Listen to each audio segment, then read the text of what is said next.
दोस्तों मैंने पहले एक लेसन में आप लोगों को बड़ी डिटेल में मीडियम्स ऑफ एडवर्टाइजिंग के हवाले से गाइड किया था।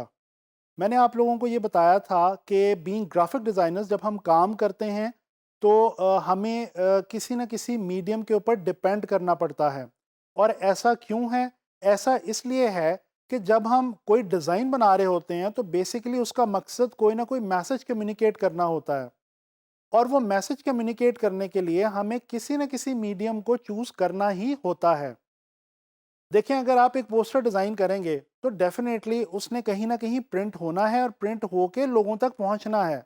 इसी तरह से अगर आप एक वेबसाइट बना रहे हैं, तो वो वेबसाइट जब तक डिज़ाइन होने के बाद ऑनलाइन नहीं जाएगी, तब तक उस डिज़ाइन को बनाने का कोई फ़ायदा नहीं है। लिहाज़ा हमें प्रिंट मीडियम, इलेक्ट्रॉनिक यानी कि film and TV, outdoor medium और साइबर यानी कि वेब मीडिया जैसे मीडियम्स का सहारा लेना पड़ता है। अच्छा, इस लेसन में मैं आप लोगों को इस हवाले से भी गाइड करना चाहता हूँ कि जब हम सॉफ्टवेयर्स के अंदर काम करेंगे, यानी कि इलस्ट्रेटर और फोटोशॉप के अंदर हम काम सीखेंगे और डिफरेंट डिज़ाइन के हवाले से चीज़ों को लर्न करेंगे, तो आप लोगों के जहन में ये बात होनी चाहिए कि आप जो कोई भी काम इलस्ट्रेटर या फोटोशॉप जैसे सॉफ्टवेयर में करने वाले हैं, उसने किसी न किसी सूरत में किसी न किसी मीडियम में जाके एग्जीक्यूट होना है। लिहाजा आपका डिज़ाइन उस मीडियम के अकॉर्डिंगली बिल्कुल एक्यूरेट होना चाहिए। दोस्तों, आगे चल के जब हम सॉफ्टवेयर सीखना शुरू करेंगे तो आप लोग देखेंगे कि जो पहला स्टेप होगा वो होगा न्यू डॉक्यूमेंट को चूज करना। अच्छा, न्यू डॉक्यूमेंट चूज करते हुए आप लोगों को कुछ सेटिंग्स जो हैं वो सेट करनी पड़ेंगी सॉफ्टवेयर के हवाले से। अब ये वही सेटिंग्स होंगी जो ये डिसाइड करेंगी कि आप किस मीडियम के लिए ये डिज़ाइन बनाने जा रहे हैं। आया कि आप प्रिंट मीडिया के लिए डिज़ाइन करने जा रहे हैं कोई चीज़, या आप फिल्म एंड वीडियो के लिए कुछ बनाने जा रहे हैं, आप आउटडोर मीडिया के लिए कुछ बना रहे हैं, या आप वेब मीडिया के लिए कुछ बना रहे हैं। तो दोस्तों चलें हम कुछ ऐसी 2-3 प्रॉपर्टीज़, या आप इनको डायनामिक्स कह लें, कि कुछ ऐसी 2-3 डायनामिक्स को हम स्टडी करते हैं जिनको आपको देखना होगा बहुत गौर से। और आप जब सॉफ्टवेयर शुरू करेंगे तो आपको इनको चूज़ करना होगा बहुत ध्यान के साथ। वैसे तो जब हम न्यू डॉक्यूमेंट लेना सीखना शुरू करेंगे तो उस वक्त मैं आप लोगों को बताऊंगा बहुत डिटेल में कि आपने किस चीज़ के लिए किस मीडियम के लिए कौन सी सेटिंग रखनी है, क्या चीज़ चूज़ करनी है, क्या नहीं करनी। लेकिन यहाँ पे आपकी आसानी के लिए मैं आपको 2-3 मोटी-मोटी बातें इस हवाले से बताना चाहता हूँ। दोस्तों, 2-3 कॉन्सेप्ट्स हैं। सबसे पहली तो एक इंपॉर्टेंट चीज़ है जी, इमेज रेजोल्यूशन। इमेज रेजोल्यूशन क्या होती है? दोस्तों, इमेज रेजोल्यूशन का मतलब है कि 1 स्क्वायर इंच के अंदर कितने पिक्सेल्स मौजूद हैं। पिक्सेल्स वो छोटे-छोटे यूनिट्स होते हैं जिनकी मदद से मिलके हमें कोई भी जो तस्वीर है या कोई भी विजुअल है वो नज़र आता है। तो जितने ज़्यादा पिक्सेल्स पर स्क्वायर इंच एरिया के अंदर होंगे, उतनी ही ज़्यादा हाई क्वालिटी की वो पिक्चर आपको नज़र आएगी, चाहे आप स्क्रीन के ऊपर देख रहे हो या आप प्रिंट के ऊपर देख रहे हो। तो दोस्तों, इमेज रेजोल्यूशन का ध्यान रखना बहुत ज़्यादा ज़रूरी है जब भी आप कोई भी डिज़ाइन बनाना शुरू करें। इसके अलावा जो दूसरी चीज़ है वो है जी कलर मोड।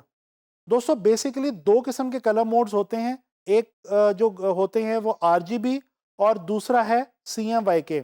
ये 2 कलर मोड्स ऐसे हैं जिनके बारे में आपको इन्फॉर्मेशन होना बहुत ज़रूरी है। आरजीबी बेसिकली एब्रिविएशन है रेड, ग्रीन और ब्लू की, जबकि सीएमवाईके एब्रिविएशन है सयान, मजेंटा, येलो एंड ब्लैक की। वैसे तो के से ब्लैक शुरू नहीं होता, एंड होता है, लेकिन यहाँ पे ब्लैक जो है वो के जो है वो ब्लैक को ही शो कर रहा है। अच्छा जी, आरजीबी जो हैं ये बेसिकली लाइट के कलर्स हैं, और इनसे मिलके लाइट के मुख्तलिफ जो कलर्स हैं वो बनते हैं। जबकि सीएमवाईके जो हैं ये प्रिंटिंग के कलर्स हैं। और सीएमवाईके का कलर मोड हम हमेशा उस सूरत में इस्तेमाल करते हैं जब हम प्रिंटिंग मीडियम के लिए काम कर रहे हों। इसी तरह से आरजीबी हम स्क्रीन के लिए इस्तेमाल करते हैं। दोस्तों, ये जितने भी मीडियम्स हैं ये तमाम के तमाम आके सम अप होते हैं 2 चीज़ों के अंदर, एक प्रिंटिंग और एक स्क्रीन। ये तमाम मीडियम्स की जो एग्जीक्यूशन है वो या तो प्रिंट फॉर्म में होती है या फिर किसी न किसी स्क्रीन की सूरत में होती है। तो चलें मैं यहाँ पे आप लोगों की आसानी के लिए आपसे एक चार्ट शेयर करने लगा हूँ। आप लोग स्क्रीन के ऊपर एक चार्ट देख सकते हैं।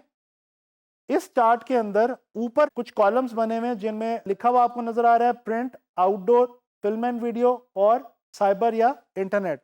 और नीचे लेफ्ट साइड पे आपके पास लिखा हुआ है जी इमेज रेजोल्यूशन, कलर मोड और ओरिएंटेशन।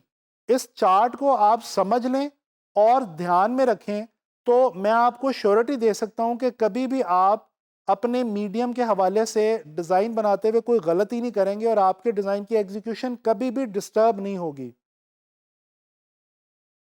दोस्तों, इस चार्ट के अकॉर्डिंगली अगर हम देखें तो जब हम प्रिंट मीडिया में काम कर रहे हों तो हमें इमेज रेजोल्यूशन तकरीबन 200 से 300 के दरमियान रखनी चाहिए।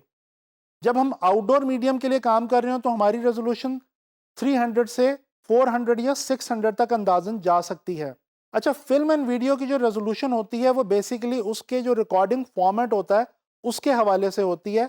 इसके अलावा साइबर या नेट के ऊपर जब आप काम करें तो आपको इमेज रेजोल्यूशन 72 पिक्सल्स रखनी होगी। इसी तरह से कलर मोड की अगर बात कर ली जाए तो जैसे पहले मैं आपको बता चुका हूं कि आपको प्रिंट या आउटडोर के लिए कलर मोड CMYK के चूज करना है, जबकि फिल्म एंड वीडियो या साइबर के लिए जो कि स्क्रीन से ताल्लुक रखते हैं मीडियम्स, इनके लिए आपको कलर मोड जो है वो RGB चूज करना होगा।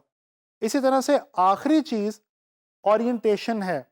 दोस्तों, ओरिएंटेशन का मतलब होता है किसी भी पेज को आप लैंडस्केप रखना चाहते हैं या उसको पोर्ट्रेट फॉर्म में रखना चाहते हैं। लैंडस्केप का मतलब होता है हॉरिजॉन्टल और पोर्ट्रेट का मतलब होता है वर्टिकल। तो दोस्तों, अगर आप प्रिंट मीडिया के लिए या आउटडोर के लिए काम कर रहे हैं या तो उस सूरत के अंदर आप लोग किसी भी किस्म का जो ओरिएंटेशन है पेज का वो चूज कर सकते हैं depending upon your own requirement और रिक्वायरमेंट ऑफ योर डिज़ाइन। जबकि फिल्म एंड वीडियो की सूरत में या वेबसाइट बनाने की सूरत में आप लोगों को लैंडस्केप ओरिएंटेशन रखनी होगी। तो दोस्तों, ये जो चार्ट मैंने आपसे शेयर किया है ये यकीन माने बहुत ही इंपॉर्टेंट चीज़ है। इसको आपने जहन में रखना है और आगे चल के जब मज़ीद मैं डिटेल में आपको सॉफ्टवेयर स्टडी करवाऊंगा तो वहाँ पे मैं आपको ये तमाम सेटिंग्स एक बार दोबारा अच्छे तरीके से समझा दूंगा सॉफ्टवेयर ओपन करके। तो मैं उम्मीद करता हूँ कि आपको ये लेक्चर जो है ये समझ आया होगा और इंशाल्लाह ताला नेक्स्ट लेक्चर में मुलाकात होगी मज़ीद किसी बहुत ही फ्रूटफुल इंफॉर्मेशन के साथ।